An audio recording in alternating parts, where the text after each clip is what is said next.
Chapter 5 Wallis. This is how Lady Farnese described Mrs. Sipposon's life to Edward.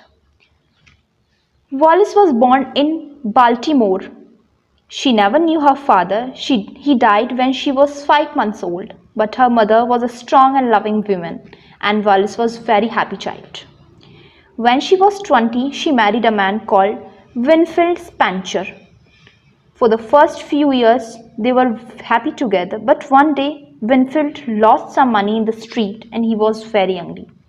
When he came home, he took a bottle of whiskey from the cupboard and began to drink. That night, he hit Wallis in the mouth. She screamed and he hit her back again. There was blood on her face and she was shaking like a leaf. "Please, Winfield," he said, "no more." But Winfield took her arm and pulled her up to the stairs. "You are my prisoner," he shouted at her, "and you are not going to leave." Then he pushed her into the bathroom and locked the door. The next morning, Wallis went back to her family. "And I can't stay with him," she said. "I want divorce." Poor Wallis. Edward said, "But what happened next, Lady Farnese?"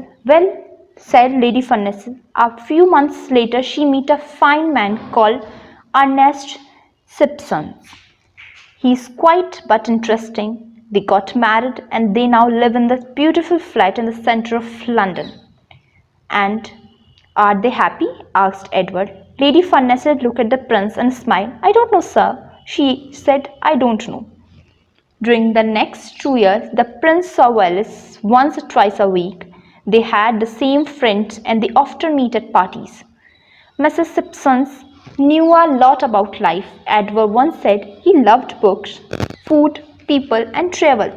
She was very beautiful and her eyes were full of fire. She was friendly and easy to talk to, and after a while I opened up my heart. We had no secrets. I told her everything, and that's how it all began. His eyes were always sad, Wallis said about Edward.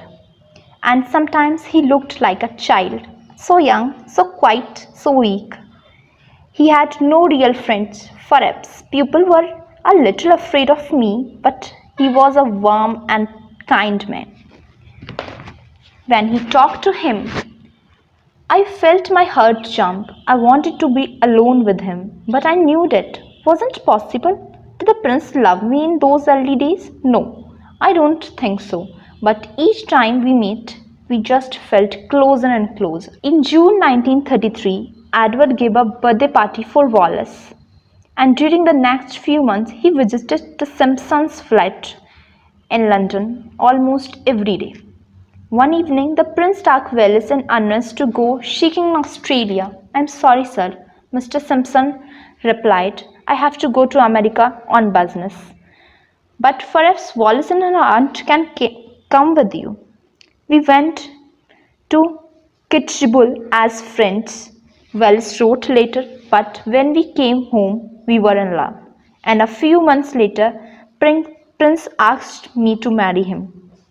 It was just like a dream."